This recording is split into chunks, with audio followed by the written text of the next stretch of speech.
Uma outra coisa que acontece também é aumentar, por exemplo, a resistência à insulina. Esses mecanismos que acontecem de ativação do sistema imunológico e alteração do sistema hormonal, da regulação hormonal, isso vai desencadear a diminuição da sensibilidade à insulina, ou seja, mulheres que têm já uma resistência à insulina, ou homens que têm resistência à insulina, e mulheres que, além da resistência à insulina, têm o hiperandrogenismo, ou seja, tem um aumento dos hormônios masculinos, né, principalmente caracterizado aí na síndrome dos ovários policísticos, vai ter uma piora desse quadro. Então, se eu tenho uma piora do quadro, a minha fertilidade vai estar ainda mais reduzida. A gente já sabe que a síndrome dos ovários policísticos estão relacionadas à infertilidade, à dificuldade de engravidar. E se a gente tem um intestino que não está saudável, que não está funcionando bem, a gente vai ter um agravamento dessa situação, tá? Então, comecei aqui falando de como as bactérias ruins interferem na fertilidade. Mas nós temos as bactérias boas, certo? A gente tem que lembrar, né, que é um equilíbrio entre as duas. E a gente sempre fala, né? Ou não sei se você já ouviu falar dos probióticos, né? Os probióticos nada mais são do que as próprias bactérias que a gente ingere para que elas façam um efeito benéfico dela no nosso organismo. Os estudos mostram que quando a gente ingere essas bactérias, a maioria delas elas não conseguem se estabelecer no intestino. Elas não conseguem ficar lá e se multiplicar lá e criar lá, falando, beleza, então eu vou tomar um tempinho e tudo bem. Aí eu já repovoei aí meu intestino, tô com bactérias boas, vou parar de tomar. Os estudos mostram que não tem essa capacidade. Muitas delas, principalmente os lactobacilos, elas não conseguem povoar, se estabelecer ali no intestino. Então, elas têm ali a gente fala que é um benefício de passagem, né? Enquanto elas estão passando ali, elas estão estão desencadeando aí efeitos benéficos. E, Vanessa, que efeitos benéficos são esses? Como é que uma bactéria pode me ajudar, por exemplo, a ser mãe? O que tem a ver uma coisa com a outra? Bom, a gente já viu aqui que o desequilíbrio causa, né, aumento da permeabilidade intestinal, ou seja, esses buraquinhos que não deveriam estar, porque eles têm que estar tudo juntinho, né? Abriu um pouquinho, passou coisa que não deve. Já as bactérias boas vão evitar que isso aconteça. Olha só que legal. Então, como é que a gente vai, como é que elas atuam, né? Como é que elas fazem, como é que elas conseguem deixar, né, fazer com que a permeabilidade fique bonitinha e a gente tenha aí um desenvolvimento natural e um funcionamento do aquário normal. Essas bactérias, elas fermentam as fibras que vêm da alimentação. E essa fermentação, elas geram ácidos graxos de cadeia curta. Nossa, que nome estranho. Não se preocupe. Nada mais é do que gorduras pequenininhas que servem de alimento das nossas próprias células do intestino. Então, as bactérias boas, elas fabricam o alimento para as nossas células do intestino. E se eu tenho, né, um alimento legal para as células do intestino, elas vão estar mais fortes, vão estar mais firmes, mais saudáveis e vão ficar ali mais firmes, juntinhas umas com as outras e vão impedir que esse espaçamento aconteça, tá? Então ela vai contribuir para que o tubo, né, porque a parede do intestino fique íntegra e não permita que tenha essa passagem de coisas que não devem passar mesmo, né? Porque o nosso organismo, ele foi planejado, né? Ele está constituído desse funcionamento. Saiu disso, já tem coisa errada, né? E aí vai ter todas essas alterações.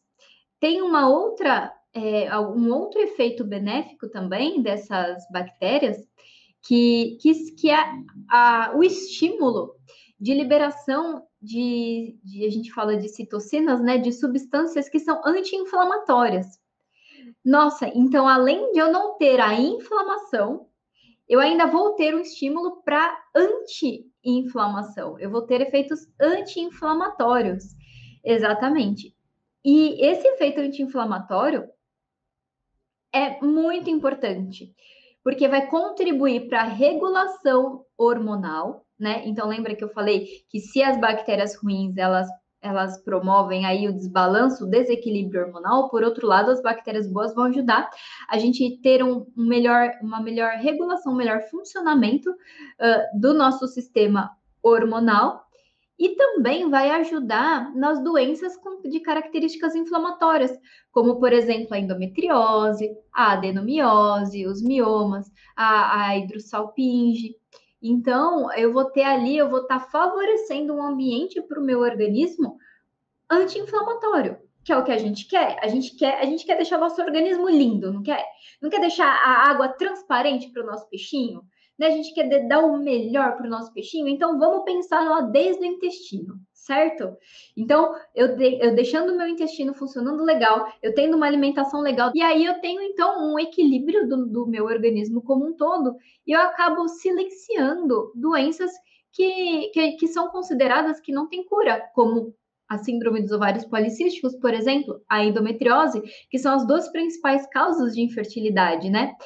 Muitas mulheres, né, relatam que vai no médico, tem o diagnóstico de endometriose ou de síndrome dos ovários policísticos, ou os dois, o médico já encaminha para fertilização in vitro. Porém, isso não é garantia de nada, porque se você fizer uma fertilização, ou seja, você vai lá, né, tem a coleta do seu óvulo, tem a coleta do espermatozoide do marido, tem a junção, né, forma o embrião e eles vão implantar o embrião lá no seu endométrio, lá no útero. Se você não tiver um ambiente adequado, a chance disso não dar certo é grande. Então, mesmo que você faça uma FIV, mesmo que você vá por esse caminho, ainda assim o seu organismo precisa estar preparado para receber esse embrião, para promover, para favorecer para ter um ambiente favorável para o desenvolvimento embrionário, para a implantação dele, para que aconteça tudo bonitinho. Se eu tiver um ambiente que está favorecendo a inflamação, esse ambiente não vai ser adequado para a implantação do embrião. Esse embrião dificilmente vai conseguir se estabelecer, né? E aí fica naquela expectativa e tem todo o investimento, né? E então, se você, né, tem a indicação da FIV, ainda assim a gente fala para você preparar o seu aquário, preparar o seu organismo para você dar o melhor para o seu peixinho, para você estar um aquário limpo com uma água transparente para dar o melhor para o seu filho, né? A gente sempre fala, a gente sempre ouve, né, as mulheres falando, né? Não, eu sempre vou dar o melhor para o meu filho. O pai também, né? Fala, vou dar o melhor para o meu filho, vai ter a melhor alimentação, não quero que ele coma isso, não quero que ele coma aquilo, não vai tomar refrigerante, não vai tomar, não vai comer chocolate, essas coisas todas, né? Mas isso precisa vir de antes, porque os benefícios que o filho vai ter dos pais terem tido uma alimentação saudável, de ter um organismo equilibrado, vai vir lá no DNA do espermatozoide e no DNA do óvulo, porque tem marcas. A alimentação do pai, homens, futuros papais, não sei se tem algum por aqui, mas se tiver, me ouçam. Né? O que você come, o que você faz, deixa marcas no espermatozoide. E essas marcas vão contribuir para o seu filho ter um maior ou um menor risco de desenvolver doenças na idade adulta. Então, é muito importante, da mesma forma, as mulheres, mamães, futuras mamães, o que vocês estão deixando de marcas nos óvulos de vocês, né? Essas marcas, elas ficam. Então, se você tem uma alimentação inadequada, se você não pratica atividade física, se você tem um estilo de vida que não é saudável, mesmo que o seu filho tenha uma alimentação saudável, que tenha os estímulos benéficos, a marca lá no DNA dele vai estar aumentando ainda assim o risco de doenças. Doenças como diabetes, pressão alta, aumento de colesterol, o câncer também tem muitos estudos mostrando isso. Então, muito importante que vocês se cuidem, né? Se você quer dar o melhor para o seu filho, agora que você está pensando em tê-lo, né? Se você está pensando em ter o filho, você já deve amá-lo e você já deve dar o melhor para ele desde agora. A microbiota intestinal, ela vai interferir diretamente na microbiota vaginal. Ou seja, lá na vagina existem micro-organismos também que precisam estar em equilíbrio entre bactérias e fungos, né? Bactérias boas e ruins. Precisa ter um equilíbrio, né? Quanto mais bactérias ruins eu tiver, maior vai ser, o pior vai ser o ambiente, né? E eu preciso ter um pH, uma acidez adequada. Se eu tiver uma acidez muito forte, isso vai prejudicar a passagem e a sobrevivência dos espermatozoides no organismo da mulher. Então, eu estou falando que a microbiota, que a qualidade do seu intestino pode interferir, por exemplo, na sobrevivência dos espermatozoides lá na cavidade vaginal. E se eles não conseguem sobreviver, né, não ocorre a fecundação. Então, é muito importante que a gente tenha isso em mente, tá? A coisa é muito maior e existe toda uma cadeia de eventos que acontecem no nosso organismo que se relacionam. O nosso organismo é um só. Nós somos um indivíduo.